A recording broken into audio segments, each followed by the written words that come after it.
Halo teman-teman, di sini kita akan membahas atau mendiskusikan mengenai pengembangan agroindustri terutama di Indonesia. Sebelumnya, perkenalkan saya Selviana Suryaningrum dari Fakultas Teknologi Pertanian, Departemen Teknologi Industri Pertanian Universitas Brawijaya dengan NIM 235100300111098. Sebelumnya teman-teman tahu nggak sih apa itu agroindustri? Apakah pengembangan, proses, atau pembuatan? Jadi, agroindustri itu merupakan suatu industri yang memanfaatkan hasil pertanian.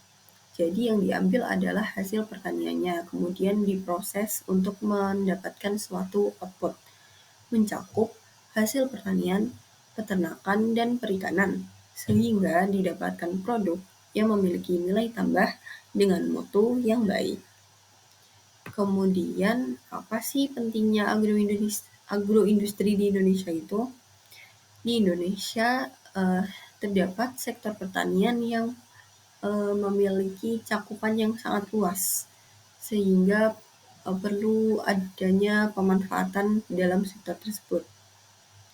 Sektor pertanian termasuk kehutanan, peternakan, dan perikanan menjadi salah satu sektor yang selalu tumbuh positif walaupun dalam keadaan pandemi seperti beberapa tahun yang lalu, sekitar tahun 2020. Pada tahun 2020, kontribusi nilai ekspor sektor pertanian mencapai 0,4 miliar US dollar atau sekitar 3% dari total ekspor yang ada di Indonesia.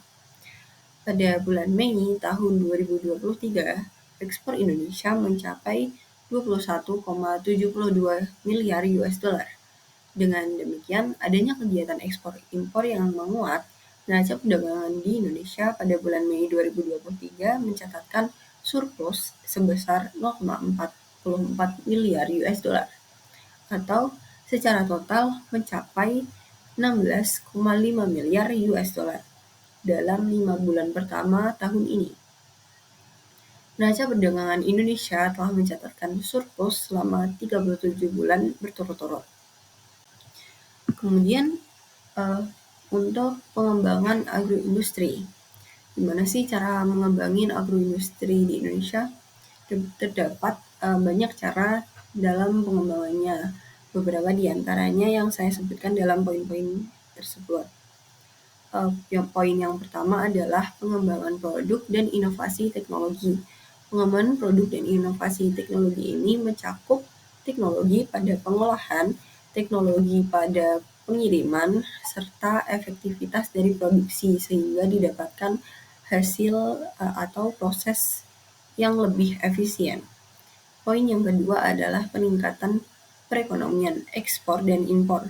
Karena perekonomian ekspor dan impor di Indonesia merupakan salah satu perekonomian yang memberikan dampak yang sangat besar. Kemudian, poin yang ketiga adalah digitalisasi perusahaan agroindustri.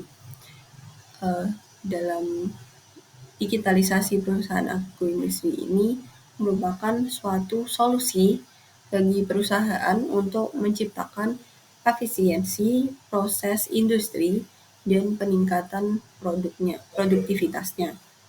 Kemudian yang keempat adalah kolaborasi pemerintah dan swasta. Kolaborasi pemerintah dan swasta merupakan suatu koordinasi dan dukungan serta keterlibatan dari semua pihak sehingga didapatkan peningkatan efektivitas dari agroindustri tersebut. Kemudian yang kelima adalah adanya perbaikan regulasi. Perbaikan regulasi ini mencakup perlindungan hak secara hukum dan kemudahan perizinan. Jadi kesimpulan dari beberapa slide PPT yang telah dibuat adalah dalam memajukan pengembangan di bidang agroindustri perlu diadakannya suatu inovasi Terdapat beberapa inovasi yang dapat dilakukan, akan tetapi inovasi tersebut tidak akan berhasil tanpa adanya kesadaran dari semua pihak, terkait pentingnya agroindustri di Indonesia. Sekian dari saya, kurang lebihnya mohon maaf. Terima kasih. Wassalamualaikum warahmatullahi wabarakatuh.